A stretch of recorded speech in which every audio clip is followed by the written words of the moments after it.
Hey there, fourth grade. It's Mr. Remedies back with one of my favorite lessons in our poetry unit, lesson number 4. Today, we're learning about an incredibly unique form of poetry that comes all the way from the land of the rising sun. It comes all the way from Japan. Today, we're talking about haiku. As always, we have some things we want to accomplish, so we want to know what our learning goals and our success criteria are. So let's scoot on over there and find out what they're all about. Those learning goals. We are learning to recognize and understand the characteristics of a haiku.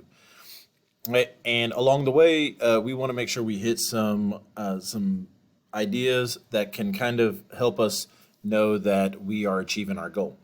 For instance, and this is a pretty unique one. All right, I can define syllable. I can identify syllables within words, and hold on. I can count to 3, 5, and 7. Right? If you can hit those along the way, I think you'll be a-okay for understanding and recognizing what a haiku is and how it's made. Right? So let's look at a very important vocabulary word and then dive right on in to an example. Our sole only vocabulary word today is the word syllable. And you guys have heard the word syllable for as long as you've been in school, I'm willing to bet. And as a reminder, the word syllable is the part of a word that contains sound. Okay, so words are made up of syllables. Some words only have one syllable. Some words have many syllables in them. For instance, the word spider, or some of you may tap it out. Spider, 2 syllables, right? Being able to know what a syllable is and be able to count them is something that you guys have been doing for a couple of years now, and that's going to be vital to today's lesson. All right. Now that we got that out of the way, let's look at an example of a haiku. Right there on your screen, Mr. Remedies, what is a haiku? I got you. It's right there. It says arch, a haiku. Arch a sand dollar well above the high tide line. You will get back change. So now the question becomes, like we always ask ourselves, is what do you notice about this poem? Take another quick look. Arch a haiku. Arch a sand dollar well above the high tide line. You will get back change. What are you guys kind of realizing about this haiku? Are you realizing that there's no rhythm? Okay. Perhaps you realize that none of the lines rhyme with each other. Maybe, just maybe, you also just really realize the kind of obvious one that this poem's really short. It only has 3 lines. All right. Some of you might be digging it because it's only got 3 lines, but haikus, only 3 lines. I think it creates a picture in my mind. I can see a sand dollar that is kind of arching in the sand. Maybe it's looking a little bit like the sun. And it's creating a picture in my mind maybe of change, like the change I get when I spend a money type of dollar. Okay, I like it. Oh, I'm sorry, guys. At the end there, it says there's an aha at the end. Okay, so at the first 2 lines of our haiku, it really sounds like it's talking about a sand dollar, and that sand dollar being at the beach, which is where they belong, and we're placing it and arching it, making it look like the sun. But then at the last line, it says, "You will get back change." So I see again a little bit of something we call a play on words. The author has taken the idea of a dollar in our money kind of dollars and played with the fact that change means the coins or the money we get back when we spend, or the change that we can maybe go through, like being different. So there's an aha, a kind of a not so much a gotcha moment, but just kind of something that kind of sticks in your mind and makes you think about something. Um, I just really think this is amazing. But I'm not done asking questions. Mr. Remedies, no sir, not done asking questions. What else do you notice about this poem? This is a haiku. What else do you notice? For this, I'm going to reread it a third time just so you can get a real understanding of what we're looking for. Okay? So the title is Arch, a haiku. Arch a sand dollar well above the high tide line. You will get back change. I bet all my sneaky reading sleuths out there, I bet you are noticing the way it sounds. I bet you notice that lines line one has 5 syllables. Right? So there's that word again, syllables. I knew we'd come back to it. So arch, sand, dollar. 5 syllables. I bet those same sneaky reading sleuths realize that the middle line has 7 syllables. Well, above the high tide line. All right. And I'm still thinking that there might be something up with the last line.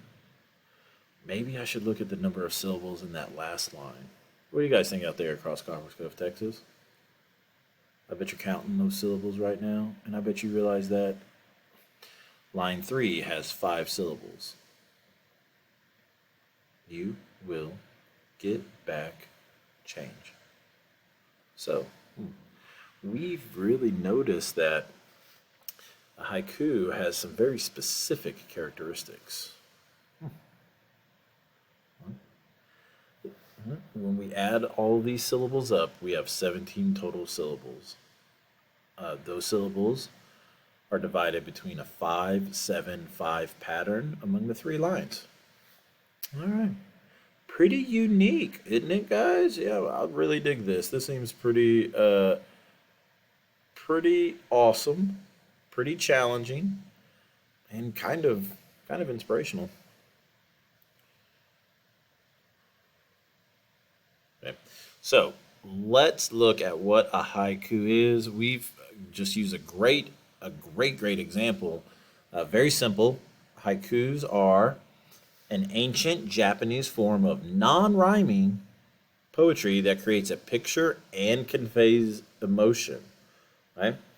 So let's look. Okay, what does a haiku look like? Let's look at that for a second. Okay, haikus are short. They only have 3 lines. They do not rhyme. Right? There is no rhythm. They do create a picture in your mind, though. Lines 1 and 3 have 5 syllables, and line 2 has 7 syllables. Okay? This is quite a long checklist, but this checklist, I believe, will help you when it's your turn to write your own haikus, and this would help you determine what kind of poem, whatever you're reading happens to be. Right? All right, guys, now what I got for you is a special little treat just to see how cool and interesting and creative haikus can get. Check this video out and see if you can pick up on any haikus happening here. All right. I hope you enjoy it because I get a pretty good kick out of this. All right, let's see what haikus are all about. What's this? Through all the long night, winter moon glows with bright love. Sleet her silver tears. Poetry. Oh. I am so sorry. Something struck me in the rear. I just wound up here. 5,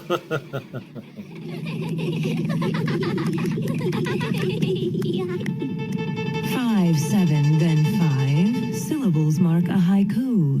Remarkable oath. Oh. They call me Sokka. That is in the water tribe. I am not an oaf. Okay. Really good. Glittering monkey. In the spring, he climbs treetops and thinks himself tall. You think you're so smart with your fancy little words? This is not so hard. All right, go ahead. Seasons are spent mastering the form, the style. None calls it easy. I calls it easy. Like I paddle my canoe, I'll paddle yours too. There's nuts and there's fruits. In fall, the clinging plum drops. Always to be squashed. Oh. Squish, squash, sling that slang. I'm always right back at you. Like my boomerang. Uh-oh. All right. That's right, I'm Sokka. It's pronounced with an aka. Young ladies, I rocked ya.